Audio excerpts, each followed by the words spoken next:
This happened when I was 17 years old. It's been nearly 2 years since my girlfriend broke up with me, and I was very chewed up about it on the inside. I've called her several times, but it always went to voicemail. I've tried texting her on Messenger since, ironically, we were friends on Facebook, but still, not a single response. As the weeks went by, I became very devastated and was worried that I'd never find love again. My brother told me to just forget about my ex-girlfriend and that it was time for me to move on. He introduced me to this app called Tinder, which he said was great for online dating. I was very familiar with online dating, but never actually done any of it because there was no way that I even felt like hooking up with some random person I met online. But I figured it couldn't hurt to try it out, so I decided to give it a shot. After I finished setting up my account and was done creating my profile, I just started randomly liking a few of the girls that I thought were pretty. I'm not picky, I just wanted to make sure that I found the right girl for me. A few weeks later, I've had already received my first match on Tinder. Her name was Robin. She had blue hair, freckles, and beautiful amethyst purple lips. According to her profile, she had the same interest in the stuff I was into, and was even around the same age as me. Even better, she lived in the same town as me. By the way, I live in Memphis, Tennessee. We started having a friendly group chat on Tinder, which was going well. Her message said, "You may not know me, but we went to the same high school." I replied, "Are you sure?" She said, "Yeah, I was always the quiet one at the back of class. Anyways, I think you're really cute. We should hang out sometime." I agreed and asked her to where she wanted to hang out, where to meet her, and what time I should be there. She said we'd hang out at her place and meet her at the park tomorrow night at around 9 p.m. I accepted. I got to the park that night at around 9 p.m. sharp. I didn't call her because I didn't want to sound too desperate. Some time passed and I finally decided to call her to no response.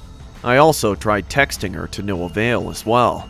It was around 9:30 p.m. There was still no sign of her and I was beginning to grow impatient.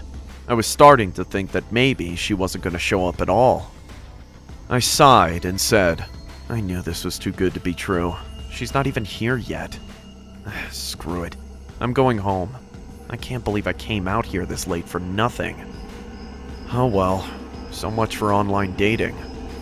I was about to start my walk home when suddenly I saw a black convertible pull up to my location. The car stopped right in front of me, and the window rolled down, revealing a creepy-looking old man who was probably in his mid-30s. He gazed at me with a weird smile and asked, "You going somewhere, kid?" I responded, "Yeah, I'm just headed home."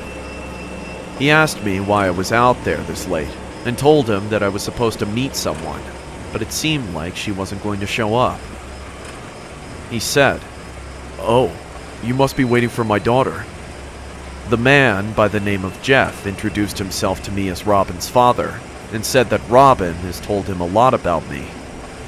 He told me that Robin couldn't meet me at the park because she remembered that was the night she had to go to a slumber party with her friends, and she forgot to cancel. He told me she wouldn't be home till 11 o'clock, and that's when I knew my night was a bust. He apologized and offered to give me a ride home. I knew it was going to take too long for me to walk, so I accepted. It was going to be a long drive, but luckily I knew all the shortcuts to my house. I told him where I lived and how to get there as I got into the car. After a few minutes, I was feeling tired from being out so late, so I closed my eyes for just a few short seconds and dozed off. Not long afterward, I awoke. Feeling a little drowsy, I rubbed my eyes and realized that I was still in the car. I asked the man where we were, as this wasn't the usual route to my house. He said, "Relax, kid, this is a shortcut. We're almost there." I asked where we were going, and then he looked at me with some sinister grin on his face and just chuckled. I felt my heart almost explode out of my chest as he did that. I looked down and saw a handgun sticking out of his jacket pocket. I put two and two together and realized what was happening. I told him, "Let me out now!" He responded, "No." Then, he put his foot on the accelerator, speeding up the car. I tried to get out, but he had already put the child lock on. It seemed hopeless. I was trapped. There was no way out. To make matters worse, we were driving through a forest area with no cell service. I couldn't even call for help. But I just had to get out. As soon as the car started to slow down, I stabbed him in his shoulder with a pocket knife that I found on the floor.